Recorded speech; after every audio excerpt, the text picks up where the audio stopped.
ইনভেস্টিগেশনে দুদিন পিসি এবং চাওয়া হয়েছে কিছু অ্যাকিউজডের জন্য, টোটাল 12 জন অ্যাকিউজডকে। এই 12 জন অ্যাকিউজডের ফার্দার ইনভেস্টিগেশন আমরা প্রেয়ার করেছি কোর্টে। কোর্ট সেটা আজকে কনসিডার করবে। মেন বক্তব্য হচ্ছে যে আপনারা যার কথা বললেন মোফাক্কারুল ইসলাম, তিনি একজন অ্যাডভোকেট, তার হয়ে অ্যাডভোকেটরা অ্যাপিয়ার করেছেন কিছু, এবং তিনি যে বক্তৃতা দিয়েছিলেন তারাও ওনার অ্যাডভোকেটরা বলেছেন যে এটা ঠিক হয়নি, এটা ঠিক হয়নি, এসব কথা বলেছেন। কোর্টের মধ্যেই তাদের সাবমিশনের মধ্যে ছিল।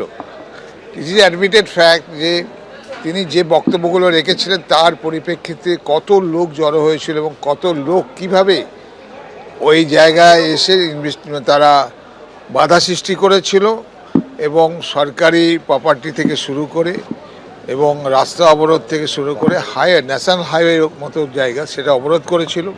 এবং সেই একটা মানে যে সমাজের ক্ষেত্রে সেই সময়কার যে ঝামেলাটা হয়েছিল সেখানে মানে সেকশন 9 এই একটা আসে, এবং যার ফলে আদার অ্যাকিউজ পারসনস তাদের ইনভলভমেন্টও আমরা পেয়েছি।